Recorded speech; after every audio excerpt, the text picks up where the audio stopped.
Olá! Ele é dedicado, estudioso e muito talentoso. Com um currículo invejável e apenas 30 anos, é natural de Mato Grosso. Filho do seu Renato, da dona Edna, veio para o estado aos 7 anos. Pai da Antônia, médico, clínico geral e nutrólogo, juntou a vocação com boas oportunidades. Autor de 3 livros, o professor e palestrante gosta de estudar, pesquisar, estar com os amigos e jogar bola. Especialista na área de geriatria, trabalha para conduzir uma melhor qualidade de vida para a população. Conversa de peso hoje recebe o Dr. Leandro Minoso. Olá, doutor, tudo bem? Tudo ótimo. É Minoso ou Mimoso? Essa questão do mimoso a gente escuta desde mais novo, né? E acaba sendo sempre no futebol, no consultório, nos ambientes. Eu levo mais como até uma demonstração de carinho que as pessoas têm comigo, né? E me parece que é assim exatamente que os teus clientes da área da geriatria gostam de te chamar, né? E eu levo mais como um elogio, como brincadeira e até para começar às vezes uma consulta ou recepcionar o paciente no começo, esse tipo de comentário sempre bom para quebrar gelo e ajuda a levar a vida um pouco mais na maneira mais leve, assim, como eu acho que deve ser. Essa é uma receita de vida? Levar a vida de uma maneira mais leve? Com certeza, né? Apesar de ser tão difícil a gente fugir um pouco desse mundo cheio de coisas para fazer, cheio de tarefas, levar a vida de uma maneira mais leve é receita para envelhecer bem, não só envelhecer bem, mas como para viver a vida bem, aproveitar as coisas pequenas, aproveitar os amigos, não ficar só com aquela questão do estresse, da pressão e com a cabeça lá na frente, né? Acho que viver da maneira mais leve, não só envelhecer, mas viver o presente bem também é muito importante. Tu é do Mato Grosso, né? Mas muito cedo vieste para o Rio Grande do Sul, aos 7 anos. Né? Que memórias te traz lá da tua terra natal? Além das memórias assim mais tenras, né, que acabei morando em Goiânia logo depois do nascimento fui morar em Goiânia. Desde pequeno nas férias eu sempre visitava a família por parte de mãe que ainda reside lá. E as lembranças, as histórias são muito boas, principalmente porque a gente ficava muito em cidades pequenas e realidades assim bem diferentes do que a gente tem, que a gente vive aqui hoje, em Novo Hamburgo, ou em Canoas, ou em Porto Alegre. E as memórias são muito boas, de ver muita natureza. A cidade que eu nasci, Barra do Garças, fica na margem do Rio Araguaia, um rio que já teve novelas em volta dele, vive tendo documentários.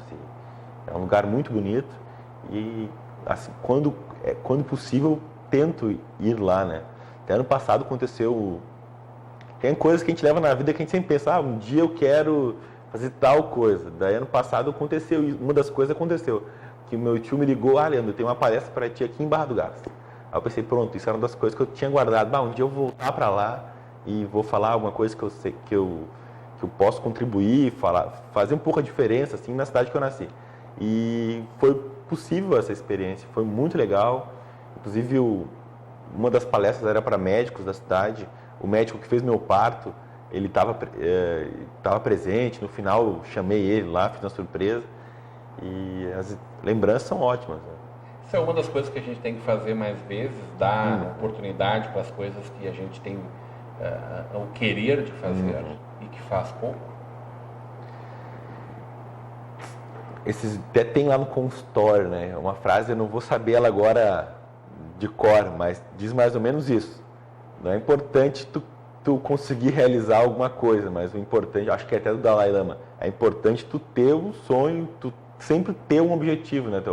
Algo que te dê sentido na vida, assim.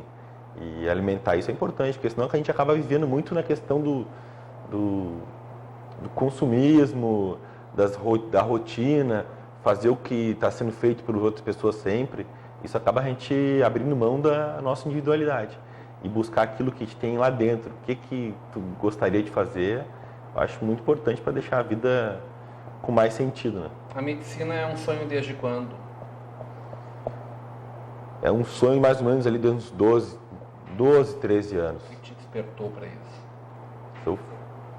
Parece que é brincadeira, né? Todo mundo acha, parece que tu nasceu para ser médico, tu gosta tanto disso, tu é apaixonado.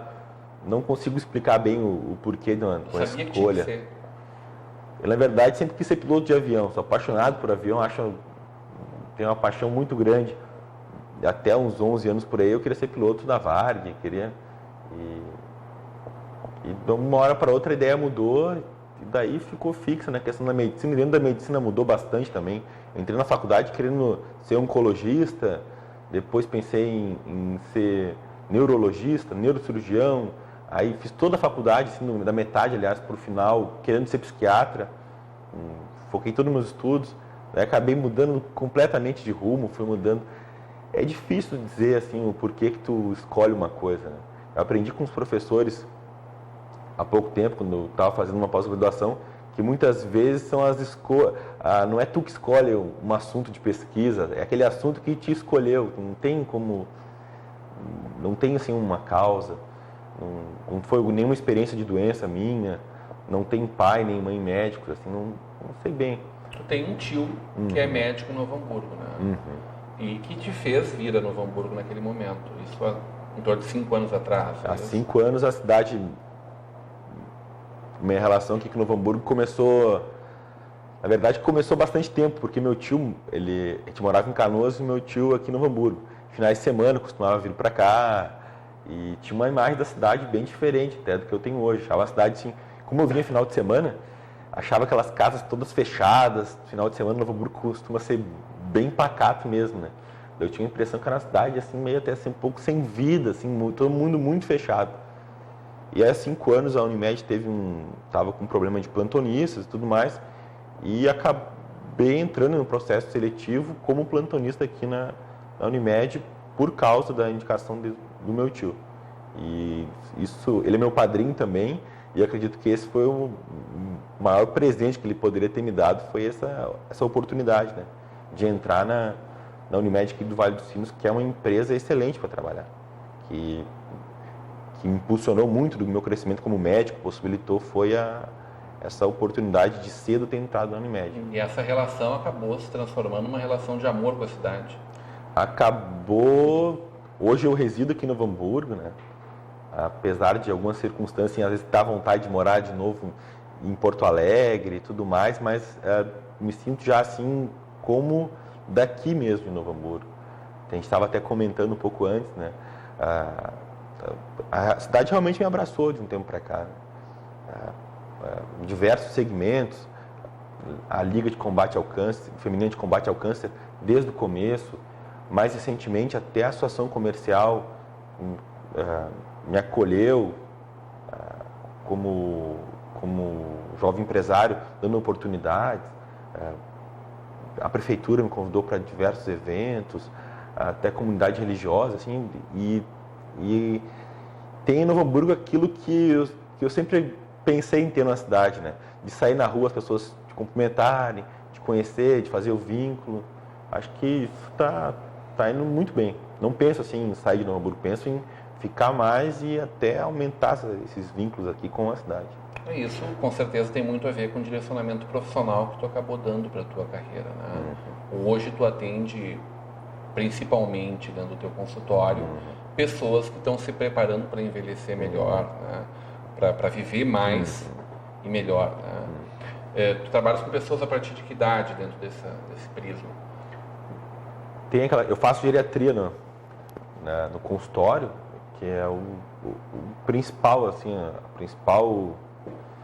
vamos dizer assim, não posso falar que sou especialista em geriatria por questão de não ter o título ainda da sociedade. Que vem depois de 8 anos, tá me como falando, prática, eu poder fazer a prova de título, mas me considero como geriatra, né? O meu foco, o meu trabalho dia a dia, como geriatra, fazendo a parte preventiva. Então, era a questão formal, na verdade. Né? É a questão formal que espero em breve a gente... não fácil não é, porque tem uma prova, não dá para contar que a prova vai ser fácil, mas espero passar por esse exame de título e poder falar de boca cheia, assim, com muito orgulho, que sou geriatra. Um consultório faz geriatria preventiva. Muitas vezes tive que responder a partir de que idade eu devo procurar um geriatra. No consultório, Na verdade, a gente começa a envelhecer desde que nasce. Desde que nasce. Essa é a ideia, assim. Tive um professor muito bom no curso de geriatria que eu fiz na PUC, que é o professor Moriguchi. E ele dava uma disciplina de geriatria preventiva. E ele falava que geriatria é manter buscar longevidade com qualidade de vida. Tu não precisa esperar chegar aos 60 anos para aí sim querer pensar em envelhecer bem. Muitas vezes vai ser tarde demais para uma série de doenças que tu deixou de evitar. No consultório eu faço também clínica geral, atendo a clínica geral, e em 2012 eu fiz um curso em São Paulo de nutrologia, que eu via que a questão da alimentação era muito importante. Querendo fazer clínica geral e prevenção, eu tinha que me especializar mais na parte de alimentar. E é curioso isso, né? Porque a gente fala em nutrologia, que é um assunto extremamente indigesto, pelo menos para mim. Né? Mas eu sei que é uma coisa que a gente tem que enfrentar de pronto e de cara, exatamente para poder ter uma vida mais digna. Né? E fazendo a questão preventiva, não tem como tu excluir a parte alimentar da pessoa, não tem como tu querer, a não ser que tu tenha outro entendimento sobre a medicina, mas naquele que eu tento buscar, é impossível não associar as questões alimentares. Né? E tu falou do teu caso, mas a gente tem que pensar no caso social também, né? Hoje as pessoas se alimentam mal, tem diversas doenças que a parte da nutrologia vem ajudar muito. E na faculdade de medicina, o conhecimento que a gente adquire de nutrição, de alimentação, do que é saudável, do que é errado, de como construir, às vezes, um plano alimentar para o paciente, isso é muito pouco. Por isso que eu fui atrás dessa especialização. E atendo com nutrologia, às vezes, pessoas mais novas também. Pessoas de 15, 18, 20, 30 anos, às vezes com algumas demandas de peso, tudo também, ou querendo ganhar massa muscular, tratar algumas deficiências. Hoje no consultório tem uma febre de vir paciente com unha quebradiça, cabelo caído, também já procurando nutrólogo. Né? A gente acaba revisando toda a história da pessoa e vê que tem erros alimentares grosseiros que levam a detalhes como unha quebradiça e a questão do cabelo. Mas a idade não tem muito, assim. O paciente eu tenho no consultório registrado dos 10 aos 97 anos. Somos o que comemos, doutor? Muito, somos muito do que a gente come. Você está me falando, e aí entrando um pouco na tua produção literária, né? O teu livro, o que está te trazendo mais destaque é exatamente o mais recente, doença de Alzheimer, como se prevenir. E aqui tu trata, inclusive, na questão nutricional. Bastante, é um dos focos do livro. Quer dizer, não é apenas a cabeça não sendo mais utilizada que vai me levar ao Alzheimer. É uma série de um conjunto de fatores. São diversos fatores, né? É uma doença muito complicada, porque não é tipo um vírus que vai lá e leva a uma alteração. São diversas alterações, a gente chama de fisiopatologia, que levam à doença de Alzheimer.